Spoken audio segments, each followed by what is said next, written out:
Hello बच्चों, let's start this question. So this question says the vector sum of two vectors p and q is r. If vector q is reverse, then resultant becomes s vector. Then prove that r plus s square is equal to 2 into p square plus q square. So this is a question. तो ये जो आपका question है, ये question आपका क्या है, vector addition पर बेस्ड है. तो इस क्वेश्चन का जो आपका की कॉन्सेप्ट है, इस क्वेश्चन का आपका की कॉन्सेप्ट है वेक्टर एडिशन. वेक्टर एडिशन पर ही आपका बेस्ड क्वेश्चन है. तो चलिए अब इस क्वेश्चन को आगे सॉल्व करते हैं, प्रोसीड करते हैं. देखिए क्वेश्चन में बोला गया है कि the vector sum of two vectors p and q is r vector. मतलब आपको ये क्वेश्चन में गिवन है कि r वेक्टर है जो क्या है sum of p vector plus of your q vectors. ये आपको क्वेश्चन में गिवन है. तो अब आप इसको कैसे लिख सकते हैं. इसको और आगे पूछा गया कि if vector q is reverse the resultant becomes S vector. अगर हमने क्या किया क्यू वेक्टर्स को रिवर्स कर दिया तो जो आपका रिजल्टेंट आएगा वो क्या आएगा, आपका एस वेक्टर के इक्वल आ जाएगा. तो देखिए हम पहले यहाँ पर इसको मैग्नीट्यूड निकालते हैं. हम इस एक्सप्रेशन को लिख सकते हैं मैग्नीट्यूड की फॉर्म में. The magnitude of R vector, the magnitude of R vector is equal to under root of, इसको हम लिख सकते हैं p का स्क्वायर प्लस योर q का square plus 2pq into cos of theta. यहाँ पर हम एज्यूम कर रहे हैं कि theta is the angle between p vector and q vector. ये यहाँ पर हमें क्वेश्चन में हमें गिवन है.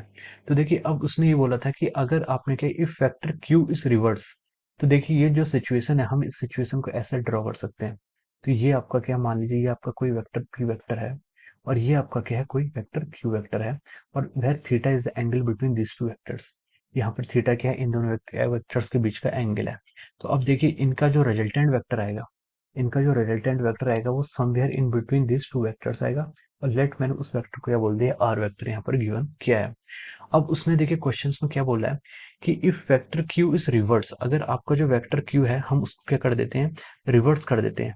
और मान लीजिए आपने वेक्टर क्यू को रिवर्स किया तो ये आपका रिवर्स करेंगे तो ये क्या होगा, 180 डिग्री के एंगल से आपको पीछे हो जाएगा और हम इसको बोल सकते हैं माइनस क्यू वेक्टर. तो बोला कि if vector Q is reverse the resultant become S.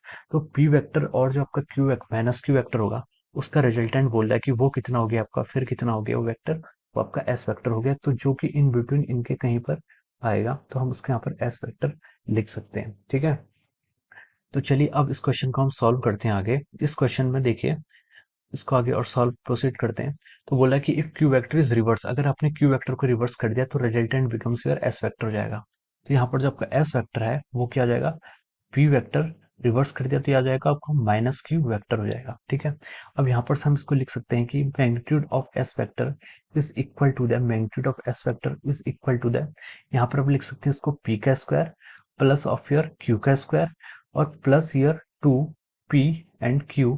अब देखिए यहाँ पर जो बच्चों को कंफ्यूजन होता है, कंफ्यूजन यहाँ पर इसलिए होता है कि जो हम यहाँ पर टर्म लिखते हैं ये इनका सिर्फ मैग्नीट्यूड लिखते हैं.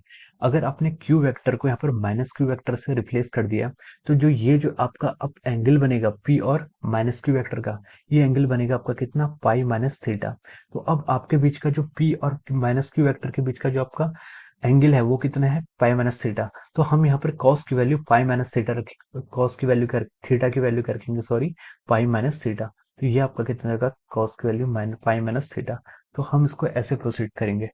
तो अब हम इसको अब हम आगे सॉल्व करें तो हम यहाँ से लिख सकते हैं mod of s vector is equal to, यह हो जाएगा आपका p vector plus of your q vector, और यहाँ से लिख सकते हैं इसको minus 2pq cos 180 cos pi minus theta या फिर cos 180 माइनस थीटा को हम क्या लिख सकते हैं, माइनस cos थीटा होता है तो माइनस साइन आपका क्या जाएगा, बाहर आ जाएगा. तो अब देखिए उसने बोला था कि then prove that r square plus s square. अब हम इसको दोनों साइड से स्क्वायर कर लेते हैं. ये मान लीजिए आपकी इक्वेशन 1 है और ये आपकी क्या है, इक्वेशन 2 है. अब इन दोनों को स्क्वायर करके इन दोनों को ऐड कर लेते हैं. तो देखिए अब हम इसको करेंगे, ये आ जाएगा आपका r square plus of your s square is equal to, यहाँ पर हम इसका स्क्वायर रूट हटा देंगे और यहाँ पर भी इसका स्क्वायर रूट हट जाएगा. तो ये बचेगा कि P square plus Q square बचेगा ऊपर वाली फर्स्ट इक्वेशन से, P square plus Q square plus 2pq cos of your theta, और जो इक्वेशन सेकंड का राइट हैंड साइड का स्क्वायर करके आएगा P square plus Q square minus of your 2pq cos of your theta. तो देखिए अब यहाँ से 2pq कॉस थीटा से आपका minus 2pq cos theta cancel हो जाएगा और ये बचेगा r square plus of your s square is equal to 2 times of your p square plus of your q square. तो ये आपका यहाँ से फाइनल रिजल्ट आ जाएगा और यहाँ पर ये क्वेश्चन आपका क्या आ जाएगा, यहाँ पर इसको हमने प्रूफ कर दिया। ये क्या हो गया आपका proof. So I hope you all understood this concept. Thank you so much.